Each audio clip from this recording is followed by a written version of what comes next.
welcome back, and it's June Meagher again with another Talking Your Walk, and I've got a wonderful lady with us today, Donna Walker. Now, Donna is known on Facebook as DJ Holistics, a wonderful complementary therapist too, and healer. So she's also doing quite a bit of teaching now as well, and I'm just going to pass straight over to Donna. So, hi Donna, how are you doing? Hi June, I'm good. Yes, I'm good. I've spent a lot of my time in the allotment. I've grown a lot of vegetables this year. Yes. Oh, that's wonderful. So Donna, can I ask you, where were you born and brought up?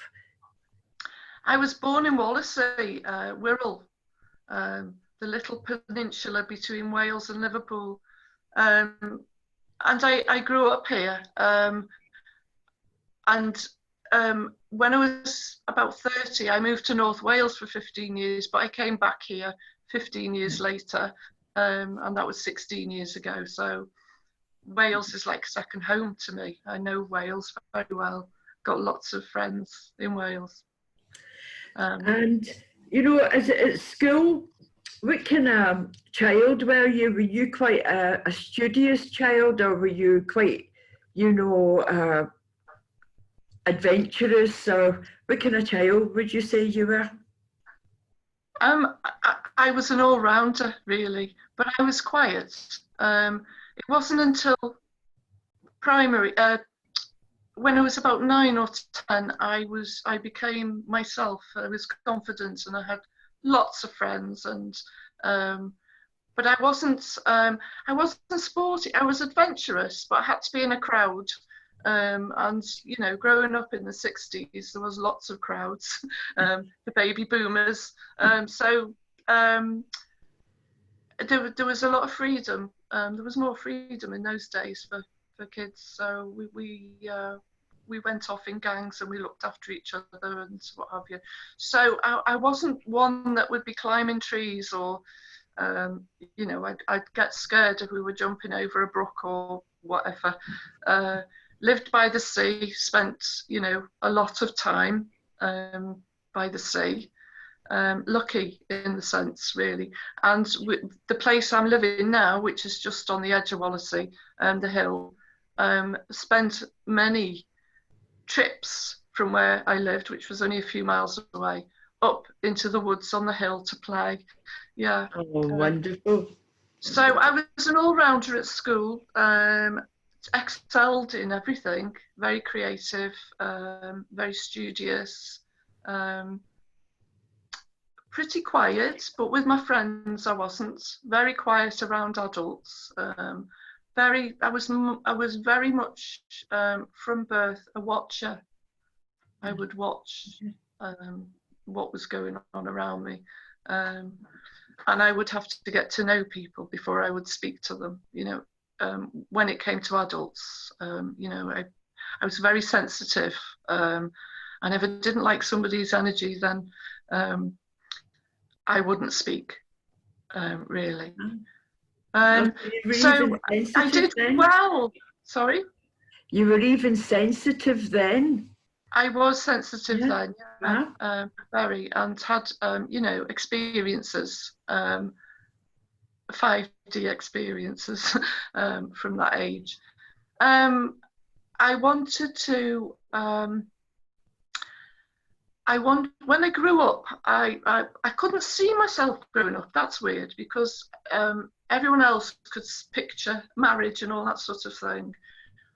I could only go with what I wanted to do, and what I wanted to do when I was little was work for Uncle. Do you remember the man from Uncle? I wanted to work for Uncle, or join a circus, or be a war correspondent. Wow, no difference.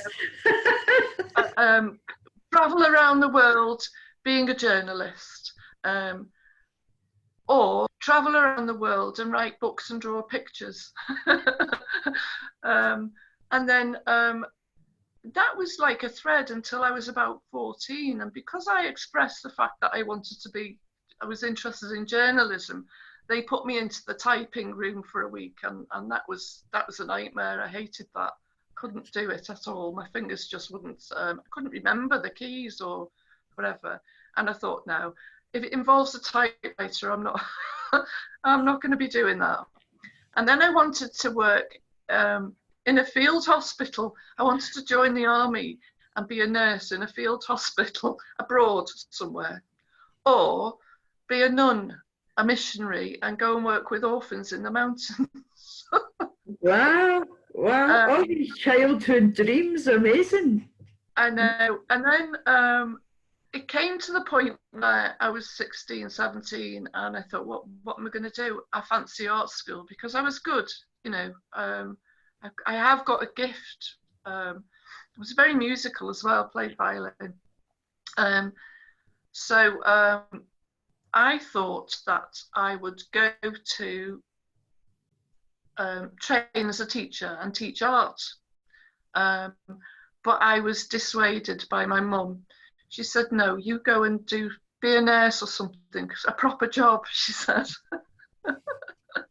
And I wanted to leave home. I was desperate to be independent because I was one of 7 kids, you know, and it was crowded and I didn't like the noise. I've never liked too much noise, unless it's a concert or something, you know. But a crowded house is not very pleasant when you're sensitive. So I did that. I left home at 18 and went to do my nurse training, and that was at Walton and Fazakerley hospitals, and was nursing until 2009 was when I eventually left nursing. I worked in the NHS for a while, and then I left the NHS, and I worked in various disciplines. I was in adult medicine. I was worked at a children's hospital, worked in a drop-in centre, was stitching people up and plastering them and, you know, stuff. And then I ran a nursing home for 3 years at a young age. That was good, helped set it up. And then after that, I moved to Wales, and my kids were young. So I worked part-time for a friend. My friend had a nursing home, and I worked part-time for her. On her days off, I worked there. And that went on for a few years, but I had injuries. My back was just in a mess by the time I was 30. I'd injured my back so many times because we didn't even have hydraulic beds all through the 70s and 80s, you know, so and we were taught lifting practices that are banned nowadays. We would lift on our own half the time, and you could be lifting someone that was 20 odd stone, you know, getting people comfortable. We didn't realise, we weren't told that, you know, about injuries or anything like that. We just got on with it, you know. It's what we're here to do. We get on with it, and we hurt ourselves and we recover and we get back. But after so many injuries, my back was in a mess, and I was so fed up of being in pain. And I realised at that time that, you know, I was angry at the way the way that we'd been taught, because all this, you know, by that time, all this new equipment had come in, and they had slidey sheets and hoists and hydraulic beds and all this sort of thing. I was quite angry because there was no sort of compensation. We weren't told to sign incident forms or anything like that, and there was no, you know, and I discovered over the following years that there was no real backup. Even if you were in a union, there was no real backup. I wanted to get out of nursing and do different things. I went to North Wales in 91, I think. I'd just gone through huge changes, massive changes. I had one friend in North Wales at that time, and I knew it was the place that I needed to go in order for me to find myself, because I was just in a mess, really. And And around that time, I'd taken myself to 2 weekend retreats. I think it was 89. I went on 2 weekend retreats organised by the Chalice Trust in Devon. And those weekends were packed with introductions to meditation, dance, drumming, Bach flower remedies, aromatherapy, nutrition, everything. Everything was in those 2 weekends. And they just, when I finished those 2 weekends, I was different. I was such a different person. I had tools. I had tools to use that worked for me. And I bought a full kit of Bach flower remedies and started using them. And I still keep a full kit, and I offer them to people if I feel that they need them. And they're just such a great emotional leveler. Flower essences. So they've stuck with me, and I've actually done a couple of workshops talking about flower essences. So that was the start of like an alternative journey for me.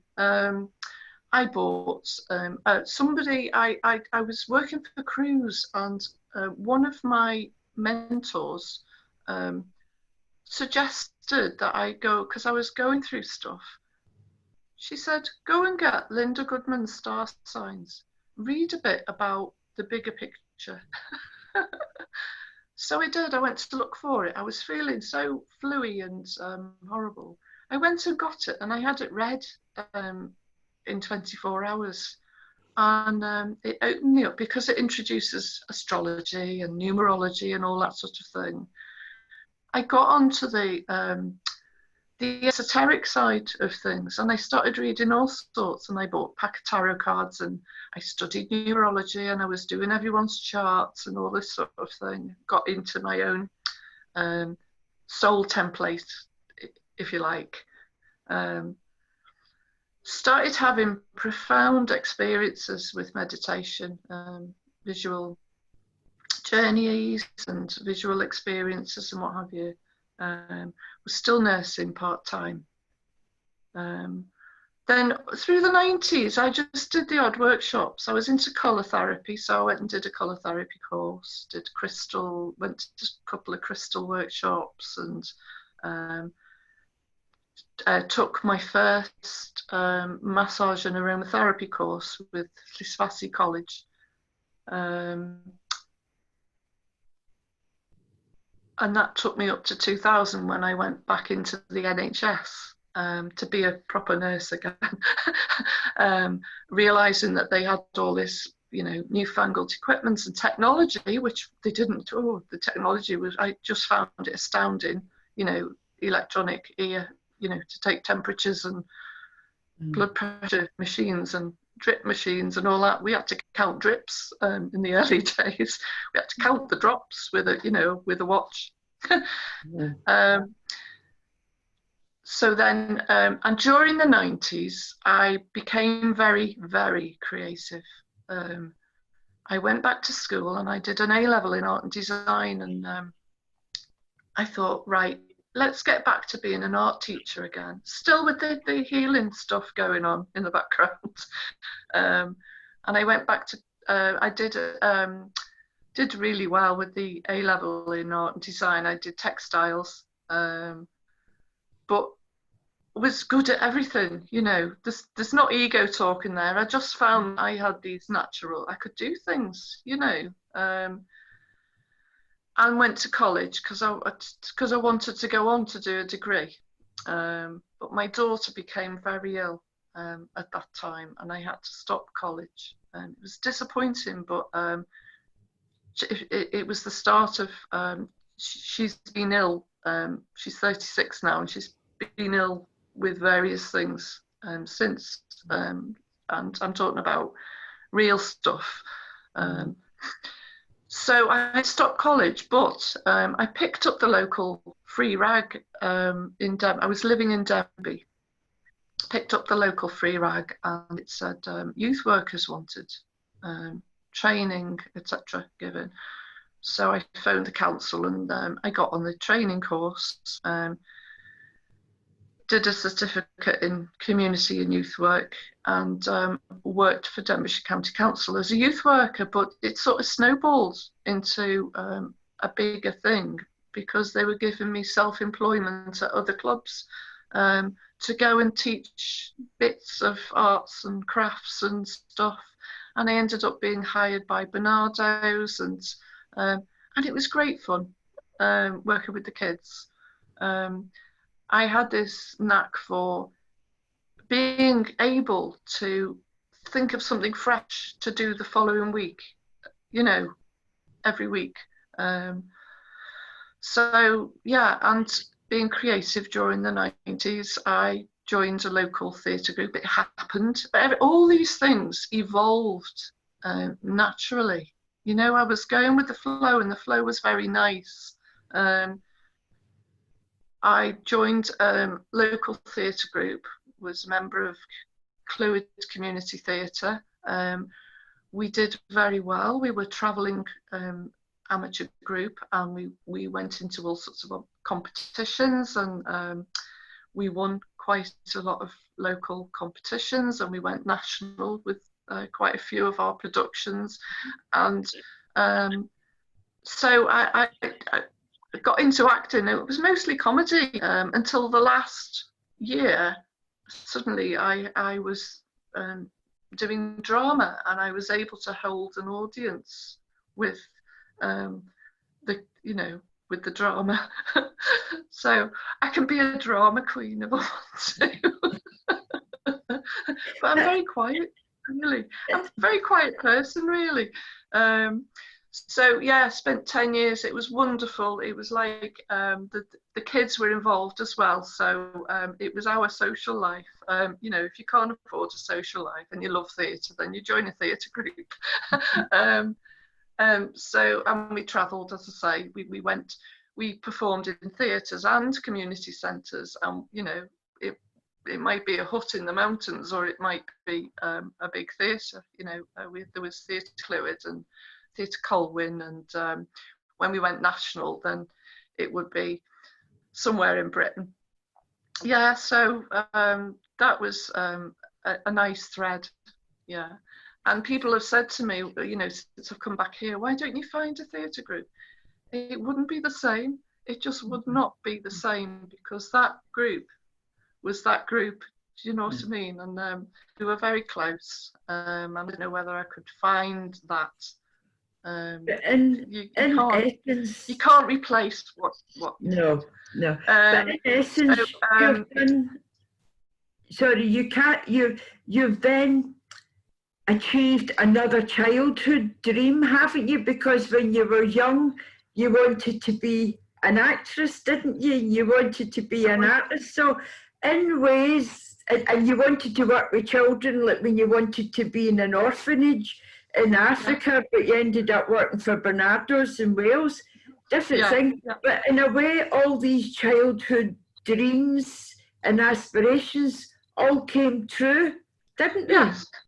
Oh, definitely. And it was all organic. The universe sorted it out for me, because I was just following a thread, if you like. I got into, I said I was dabbling with the esoteric stuff, and I got fed up with tarot, and numerology helped me enormously to understand other people, because I could do like quick calculations, you know, with patients and things, and get to know a bit more about them without them knowing it. Do you know what I mean? Right, okay, that explains this and that explains that, and I got to know myself through it. But so, and once you've studied something like that, it sticks.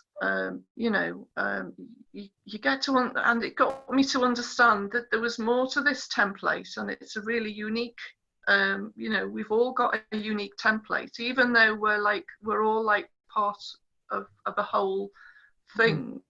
We each carry a unique template. So then I came back to Wirral 2005, and I was still nursing. I'd left a fabulous job. I was working in with head and neck cancer, and maxillofacial and ear, nose and throat surgery. So a lot of high dependency nursing. Had to do extra modules at Bangor University to enable me to update me with the skills that I needed to work in that area.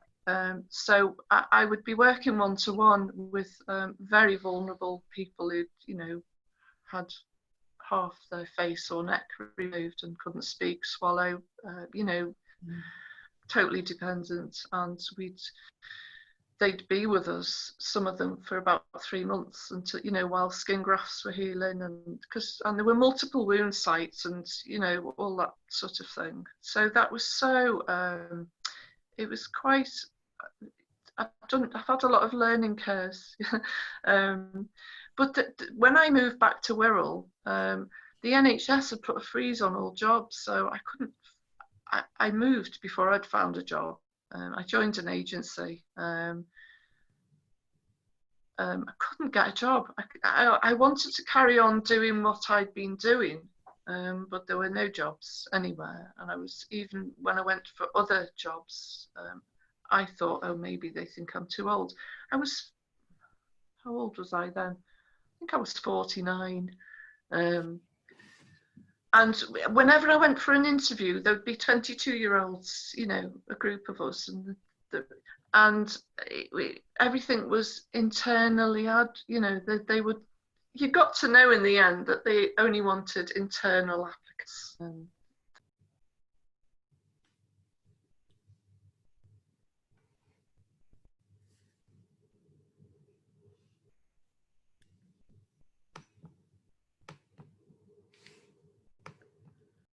Having a little technical glitch here.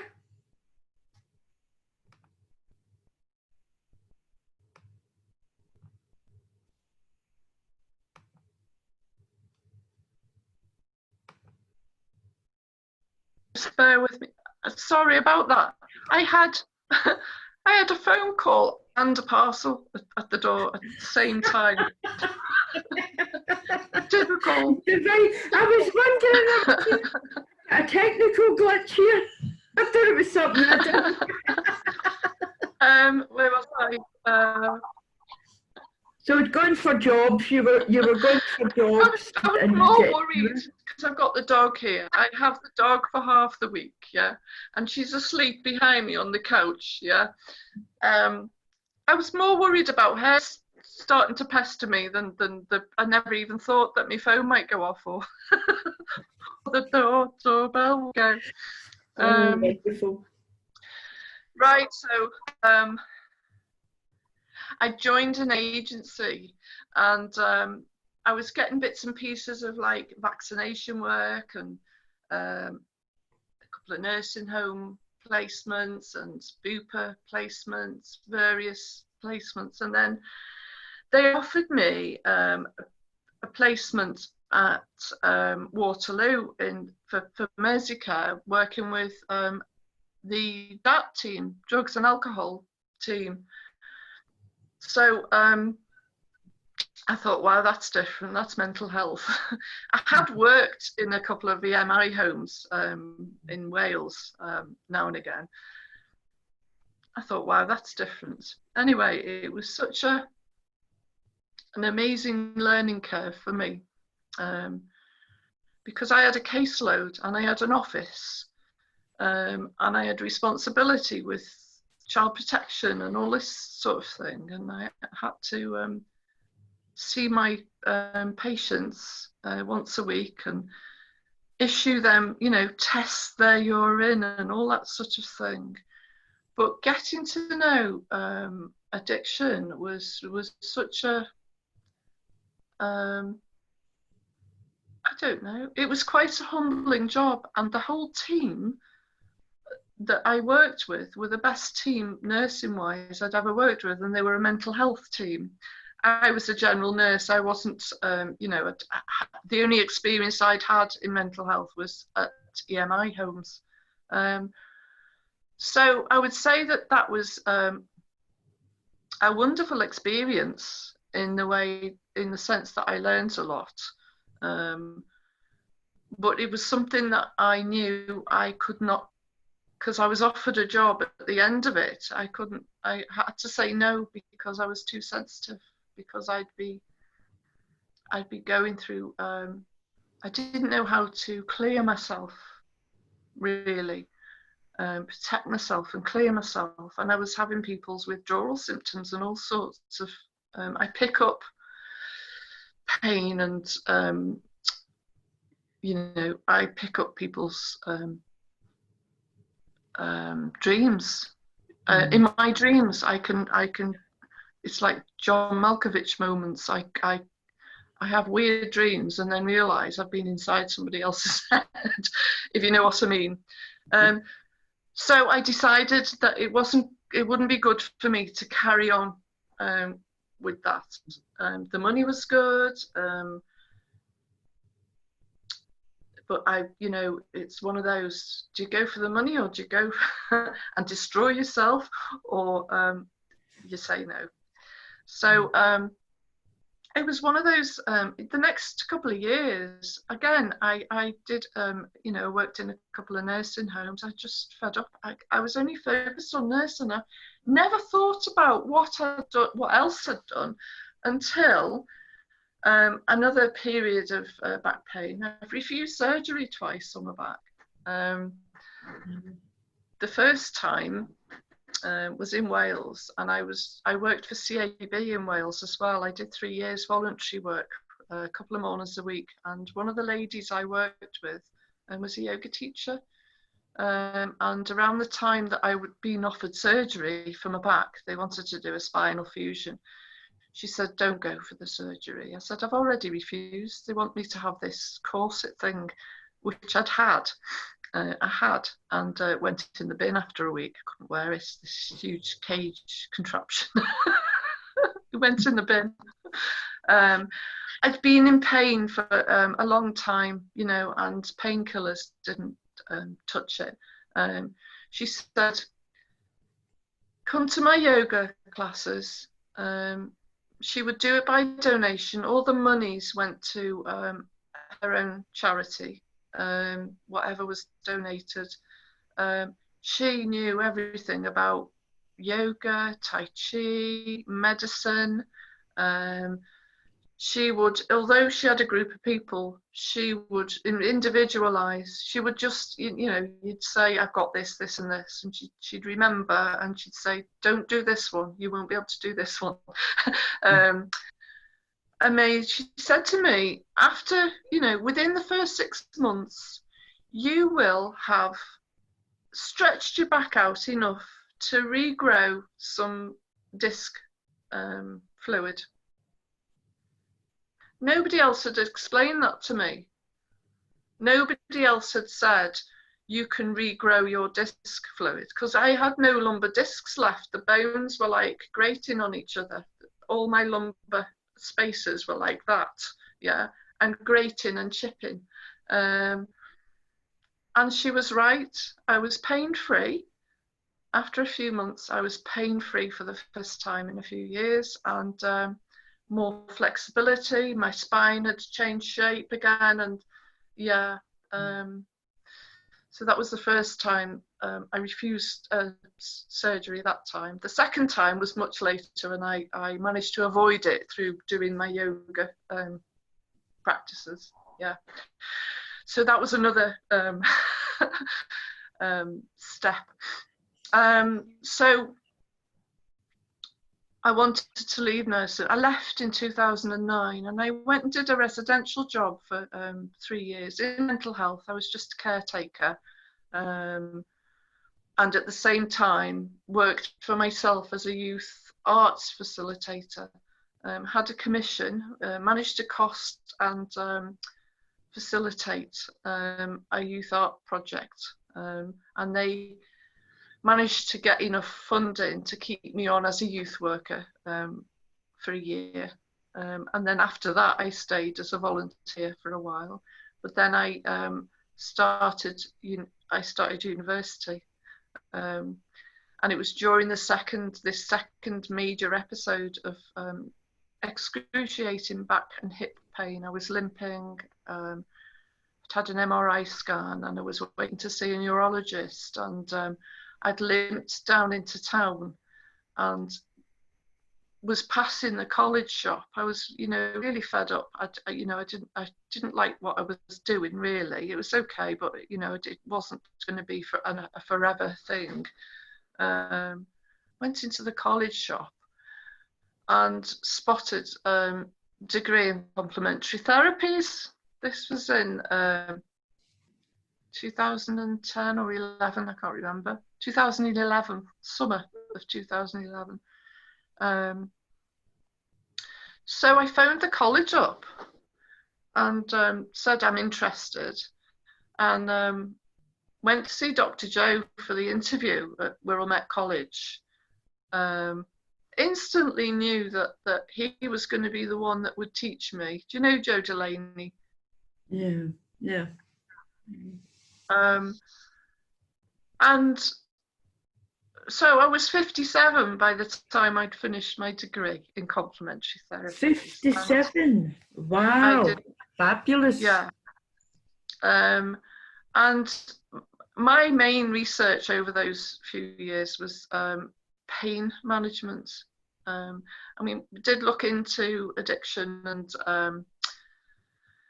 addictive behaviours and stress management and all that sort of thing. And my final dissertation was about the effects of mindfulness. So I've got like an 8,000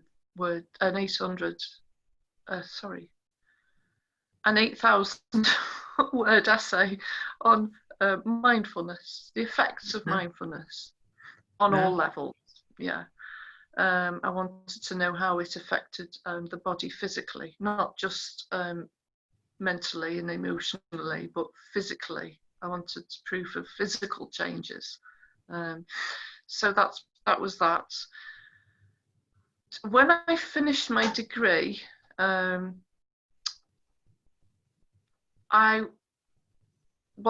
did a couple of add-ons. I did Indian head massage, and so I was already an aromatherapist, and I, a couple of faffy things, hot stones and that sort of stuff.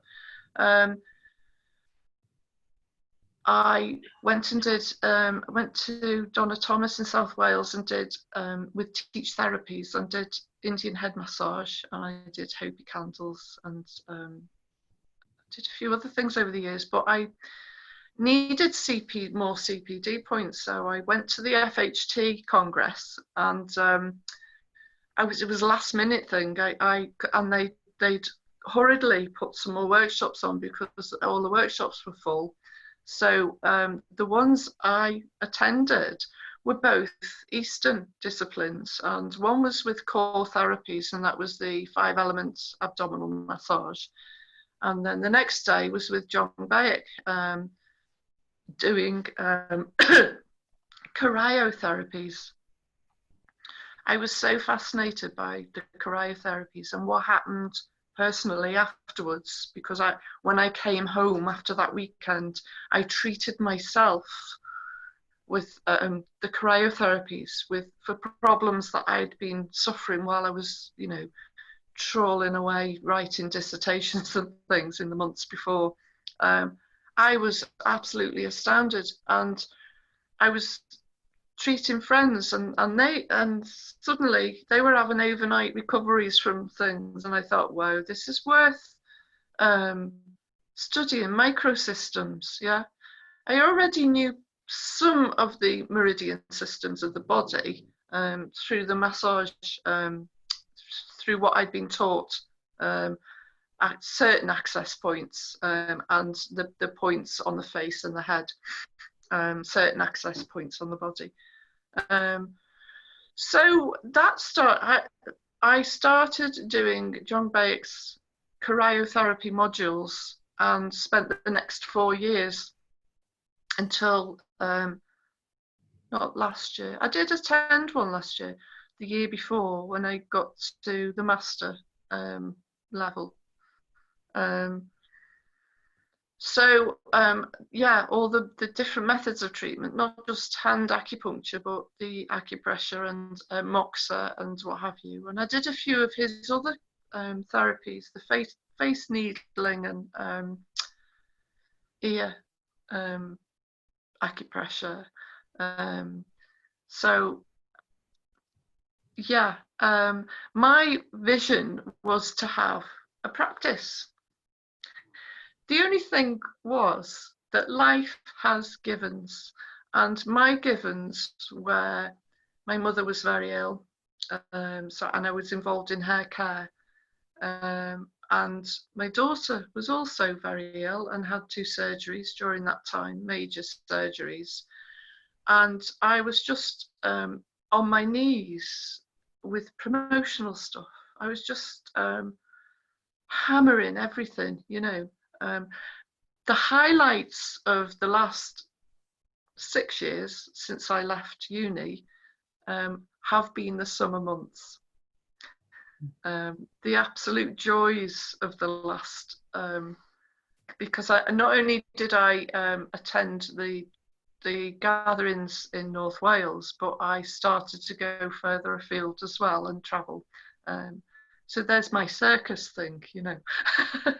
I did go to other events. I realised my wanting to join the circus. Yeah. And even though it's hard work, you know, going solo with all the equipment and everything and trying to make a nice space in order to treat people, it's hard work, you know. It really is hard work, but just if you can fit in the other activity, you know, the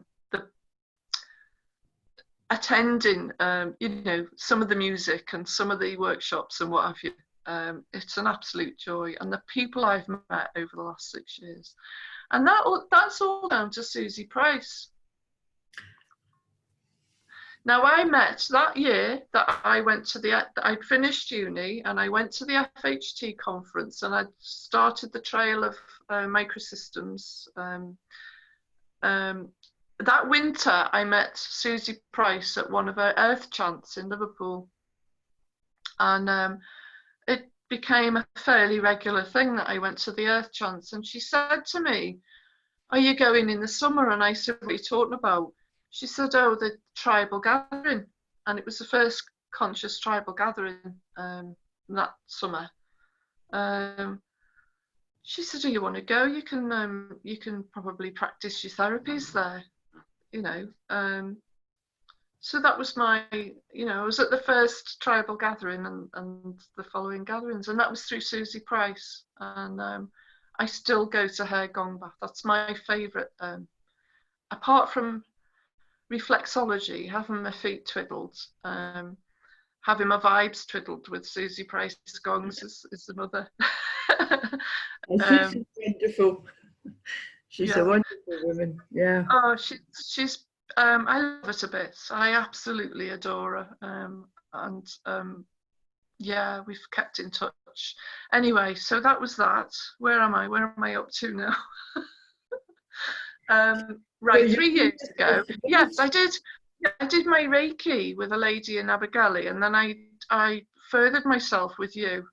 Amazing, and I'm, you know, I feel blessed to know you, June, because I got to know you a bit more at the camps, and really enjoyed your music. And you know, I find you're such a brilliant teacher, mentor, helper of everyone, really. You help everyone. That's such an amazing thing. But I think we're all of the same ilk, really. Yeah, it's like a chain of helpers, isn't it? Yeah. And everybody helps. That's what I love about this community. Everybody helps everybody else. So you've done all the festivals. Yes. And then didn't you set up a little practice near where you did? Weren't you doing some work in the room? So I work from home. Right. You're breaking up again, so Yeah. let me just, I don't know what's happening. Can you hear me? Yeah, fine. Right, it was breaking up. I don't know. There's I live in a dip on a hill, so I don't know whether the Yeah. waves get affected or what.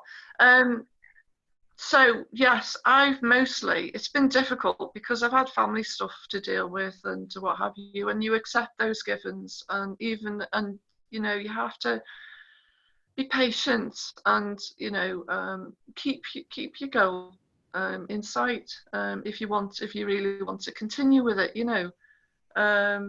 Sometimes I've thought that maybe I'm doing the wrong thing. Maybe I've spent all this time and money and energy and all that sort of thing. Do I carry on?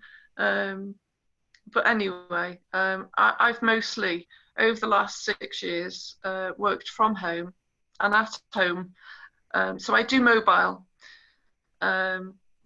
stuff.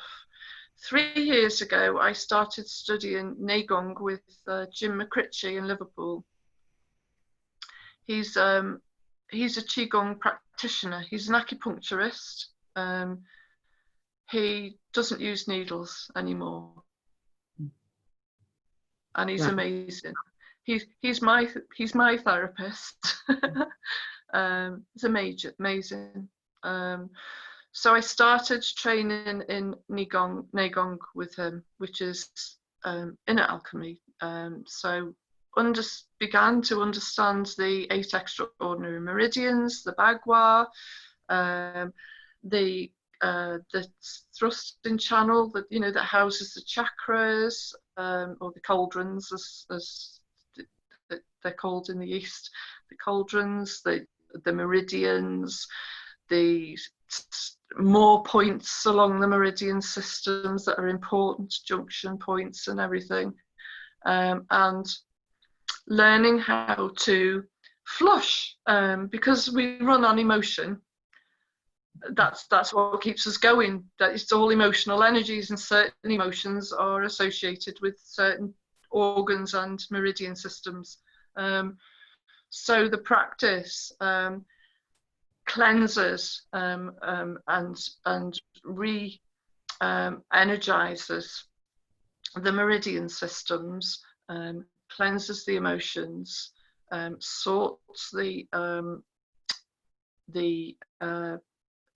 chakras or cauldrons, and it's a seated practice. You're using the mind to take to breathe through the energy systems, and you're taking the energy that you're taking through. You bring in energy, celestial and earth energies. You bring it in to flush and build the energies.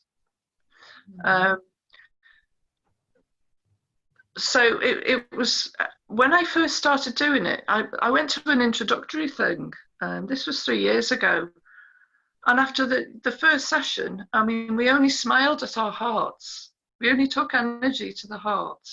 We connected a few dots. There are important, acupuncture points. That one's very important. To take the smile energy. Smile energy is a real energy that's so healing. So we were just smiling at our hearts that first session, and I thought, and I got home and I was energized, and I thought, well, and I built up a heat. It's a closed circuit thing. I built up a heat and an energy, and I'd been tired for weeks. I thought, wow, that I'm signing up for this one. So I spent the next 9 months learning all, because the practice, it has to be built on, because points are closed or blocked or whatever. So you have to build each system, open each system, and it's a gradual process. So it takes a long time, and it takes practice. but once the points are open, they're open, and you can recognise the blockages. So you're not just going into internally, you're working on the belt channels, which is the auric field basically, and what comes around into the auric field as well. And it develops a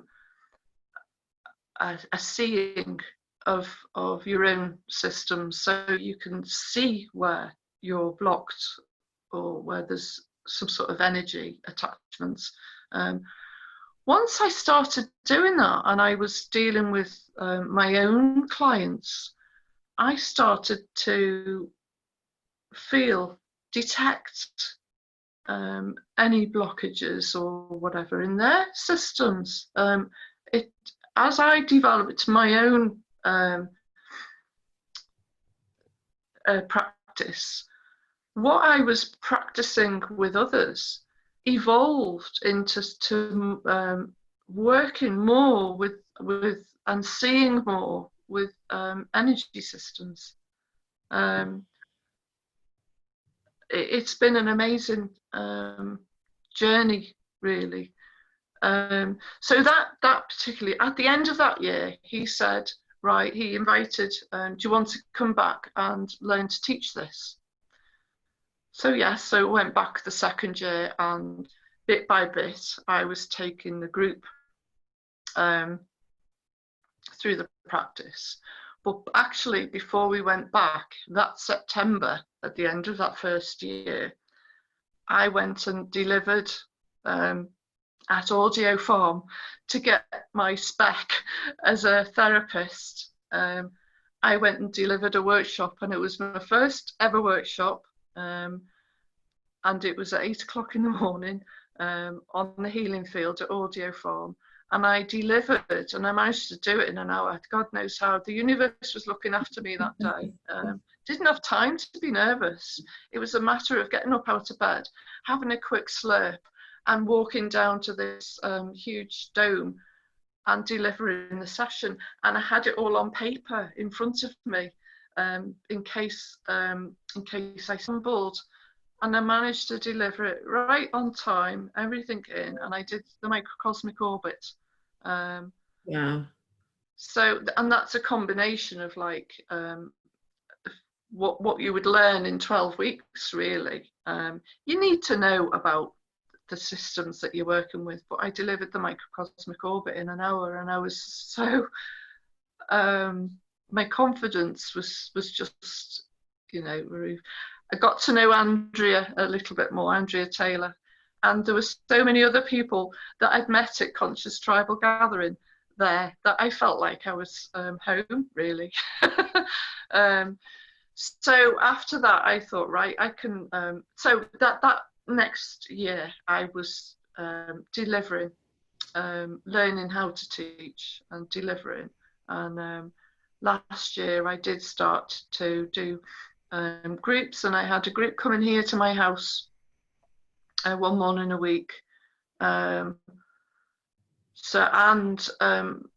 was finding that on a couple of occasions people were booking a treatment with me, a physical therapy, and I would end up doing a one-to-one, because it's a great one to do as a guided treatment, you know, like Reiki, only guiding people through. Such a great calmer, such a great leveler, and that's what it's all about, being balanced. Because if we're out of balance, then our systems, our physical, you know, our energy systems are out of balance, then our physical systems are out of balance as well. And if you do this practice, anything in your body that's like not quite right, you know, you'll know if you've been digging wrong in the allotments or whatever.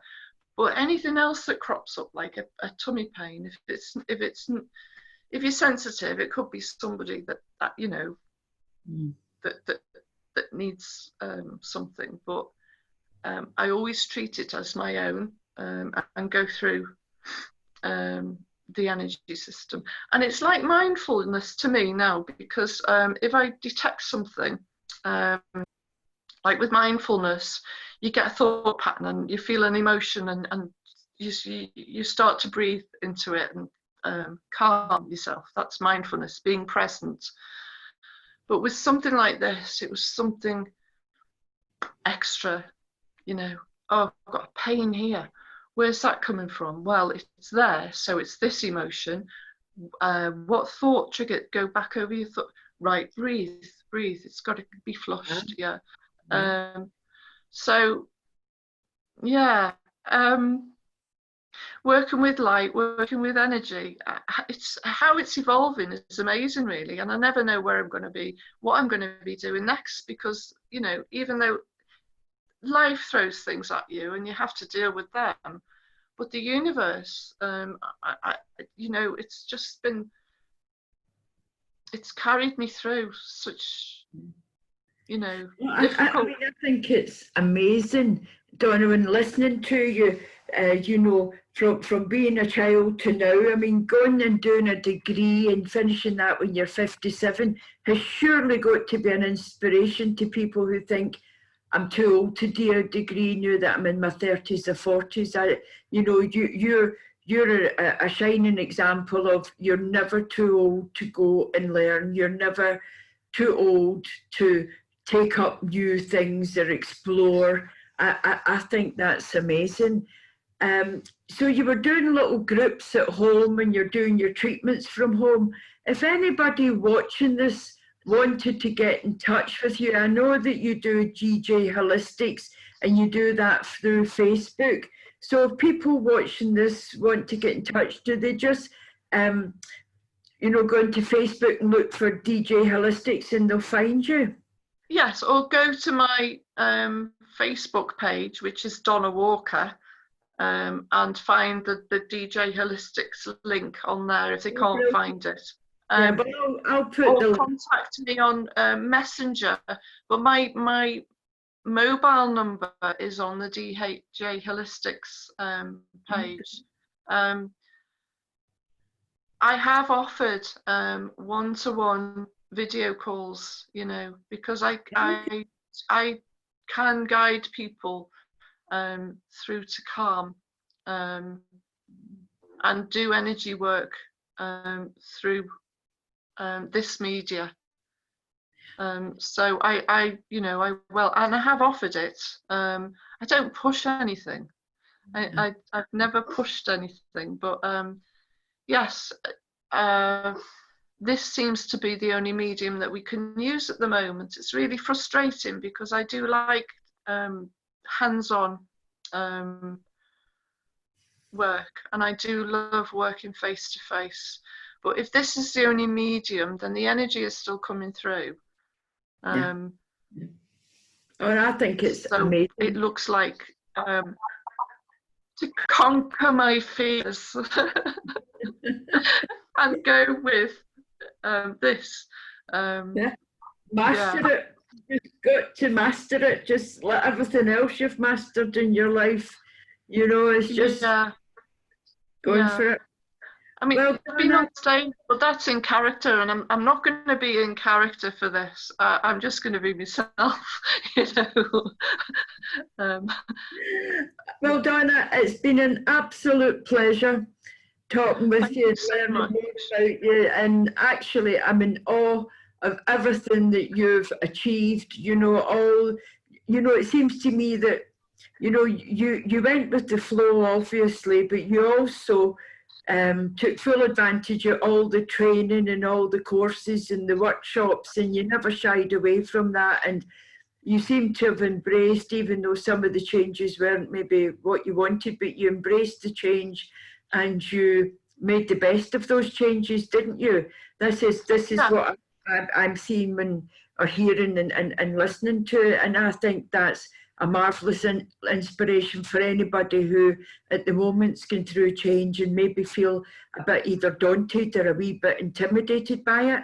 And you're a shining example of, you know, how you can embrace change and go with it, learn from it and grow with that change. So thank you very much, Donna. Thank you, and I hope to see you soon. Yeah, I hope to see you soon as well. And a message for everyone is, and you know, my peers, if you like, know this already, but for anyone else that's watching, just trust and be yourself and focus on heart. You know, that it's the only thing that gets you through, really. Accept the shadow stuff, because it's all, you've got to work through that. You know, there's a lot of people have been working through their shadow stuff, including me. It's been a wonderful opportunity, this lockdown, to go through that pain and release it. But heart, yeah, and trust is what gets us all through. Love gets us through. And I love you, June. Love you too, Donna. Okay, thank you, sweetheart. Take care.